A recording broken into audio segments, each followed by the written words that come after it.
Let's start off and take a look at some of the environmental news stories of 2010. And in January, a 7.0 magnitude earthquake struck the island nation of Haiti. The earthquake threw the country into a destabilized state, and the country would never fully recover from the earthquake before Hurricane Thomas would strike it in November. The two natural disasters led to a third catastrophe, a cholera epidemic, which is still ongoing. Over 500,000 people were killed in 2010 in Haiti alone. On April 20th, 2010, one of the largest environmental disasters ever took place after the Deepwater Horizon oil platform exploded in the Gulf of Mexico. The initial explosion killed 11 workers, but the force of the blast broke the pipeline connecting the oil platform to the oil below the surface. The result was a virtual geyser of oil flooding into the Gulf of Mexico and devastating the wildlife. The oil continued to leak for months until British Petroleum was finally able to cap it in July. The BP CEO was sacked, and an investigation into the conduct of the company is in full swing.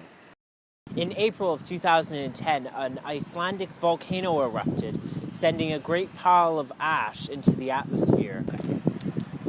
The ash cloud, in turn, halted all air traffic. It was the greatest disturbance in air traffic since World War II. 1,600 people were killed after monsoon rains caused widespread flooding in Pakistan. At what point in the disaster, over 1/5 of Pakistan's total landmass was covered by floodwater. The United Nations estimates that 20 million people were directly affected by the crisis, and the impact on the world economy could have been as much as $46 billion. Strangely, Pakistan's floods were eclipsed by other news stories and the international media, and consequently, the country has not received nearly as much aid as required. An 8.8 magnitude earthquake struck the South American nation of Chile in February.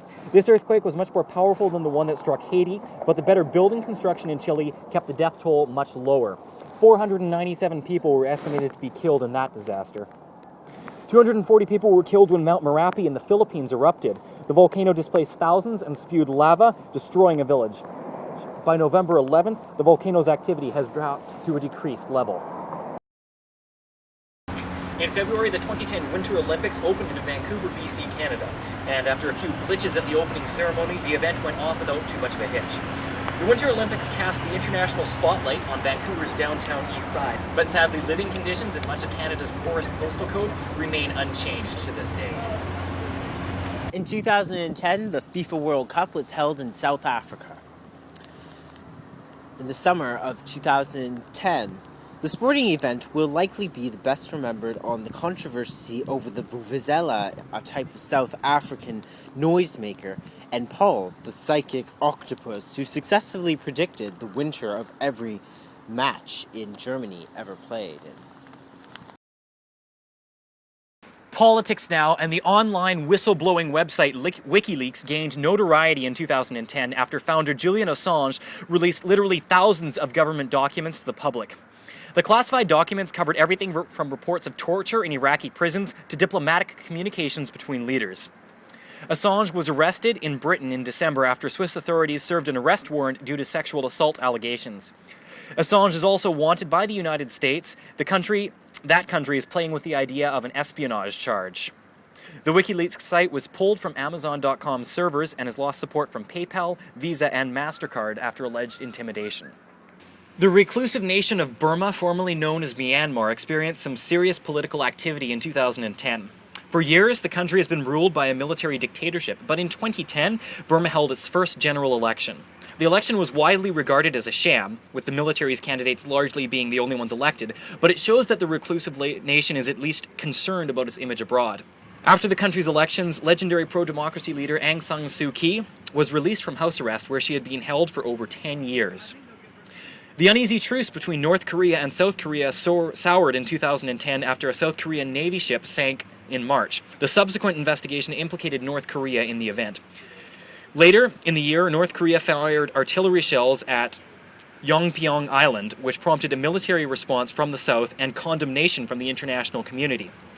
Most recently, North Korea has threatened strong retaliation to South Korean military exercises, and tensions between the two countries still remain extremely high.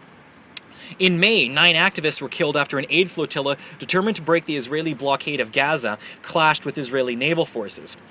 Countries worldwide condemned Israel's behavior as the flotilla was attacked while still in international waters. The entire event soured Israel's relations with Palestine, Turkey, and Greece. The Israeli Prime Minister Benjamin Netanyahu apologized for the attack. In 2010, Barack Obama announced that he was going to be ending the Iraqi mission that had begun since 2003. The announcement will be the beginning of the end for the war that has gone for 7 years now as a consequence of the 9/11 attack in 2001. 2010 was a rough year for the citizens of Kyrgyzstan. In April, the Kyrgyz president, Kurmanbek Bakiev, was ousted from office in a coup orchestrated by the opposition. In June, ethnic clashes led to violent riots, which led to the deaths of over 100 people. Finally, in October, an election was held in Kyrgyzstan in which the Atazut party was elected. Kyrgyzstan's elections were not without controversy, though. Protesters attacked the leading party's headquarters. Financial news now, and in 2010 there was only one real big economic story, and that was of the European debt crisis. In May, the Greek government attempted to pass tough austerity measures in order to qualify for an EU bailout package. The spending cuts, however, did not go over well with the populations as protesters took control of the streets, rioting and vandalizing banks as well as other government institutions. In October, French citizens took to the streets in riots of their own after the French government announced they were going to raise the retirement age from 60 to 62. And in Britain, British students took to the streets in 2010 protesting Parliament's decision to increase the cost for post-secondary education. Finally, in November, the Eurozone announced a bailout package for Ireland, another country deep in financial crisis. Let's take a look at some of the stories of media mayhem right now, and 2010 was full of them. But we're just going to take a look at the two major ones. 33 Chilean miners trapped underground for 69 days were brought to the surface in October under an intense media spotlight. The story began in August when a cave-in trapped the miners in a small bunker-like shelter. Later, on August 22nd, it was discovered that the miners were alive. What followed was an intense media circus which covered just about every aspect of the miners' subterranean existence. When they were finally brought to the surface, the spectacle was carried live on television from Tehran to Melbourne. All of the miners have been successfully rescued. And in September, the Reverend Terry Jones and his small Florida congregation made international headlines when they threatened to hold a Burn a Quran Day on September 11th, the anniversary of the 9/11 terror attacks. The story was a non-issue, simply a radical pastor perpetrating an extremist act, until the media got wind of the story, that is. After the United States media began to heavily report the event, the story snowballed, and soon there were riots throughout the Muslim world. The story climaxed when U.S. President Barack Obama, among other high-profile U.S. officials, asked Mr. Jones not to go ahead with the event. The media finally came to their senses when CNN and the Associated Press said they would not actually air any footage of the burning books. Thankfully, however, the Quran burning did not go ahead. Some technology news now, and tablet wars dominated the tech scene in 2010 after Apple unveiled its iPad portable computer. The iPad, which is essentially a large iPhone, sports a 10-inch screen, 3G wireless connectivity, and comes in 16, 32, and 64 gigabyte models. Speculation is circulating that the iPad 2 will be coming out in 2011, adding a USB port along with a camera. Now, of course, as I mentioned, Apple wasn't the only one to unveil a tablet computer. Samsung came out with their Galaxy Tab, and Research in Motion came out with what they call the Playbook. Both of those are 7-inch tablets running, of course, a different operating system. Now, Microsoft, Apple, and Google all made smartphone headlines in 2010, as for the first time ever, phones running Google's Android operating system outsold the Apple iPhone. Meanwhile, Microsoft unveiled Windows Phone 7, featuring strong integration with Xbox Live and Microsoft Office. Finally, Apple unveiled the iPhone 4, which now supports a front-facing camera. The iPhone 4, of course, was not without its falling points. The cellular antenna, which is actually built into the metallic chassis of the case, loses reception when held in a certain way.